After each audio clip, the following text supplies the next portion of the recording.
तुम्हें पता है तुम्हारी अम्मा क्या कर रही है? तुम्हारी अम्मा नहीं है वो? अरे मेरी तो अम्मा है अभी ना, लेकिन वो चाची की जेठानी बनी है, सिर्फ पूरे घर में कचरा फैला रही है। क्यों? उससे क्या होगा?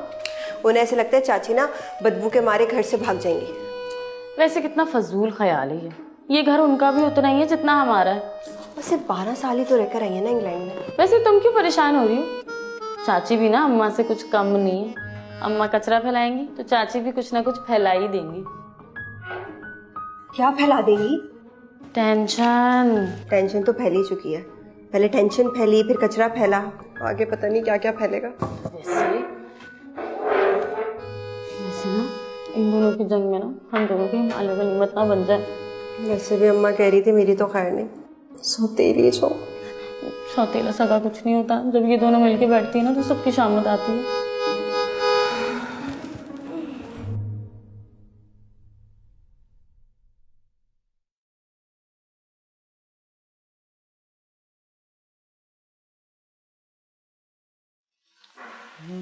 गमी दिल को इन आँखों से छलक जाना भी आता है।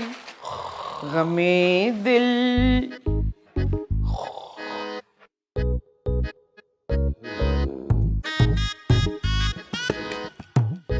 अरे उठ।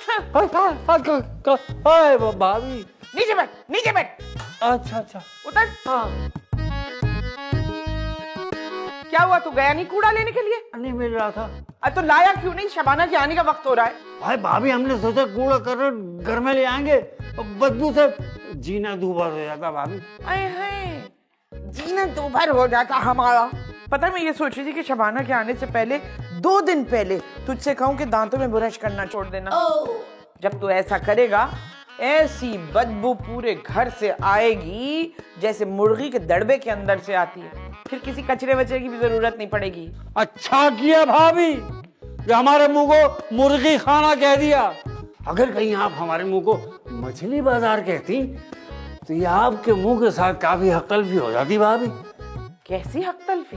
अरे मैं तुझे अभी मनोज बैठा रहे यहीं, कोई जाने की जरूरत नहीं, कोई कचरा वचरा लाने की जरूरत नहीं है तुझे। हाँ बस एक छोटी सी गुजारिश है। हाँ भाभी। वो ये करना हाँ। कि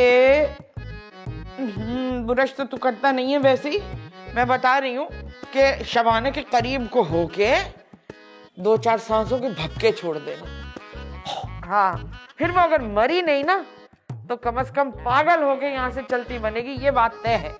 और यह बात भी तय है भाभी कि अगर हमारा मुंह उनके करीब चला गया तो वापस लाने में बहुत देर लग जाएगी भाभी। मैं तुझे बताती हूँ तेरा मुंह।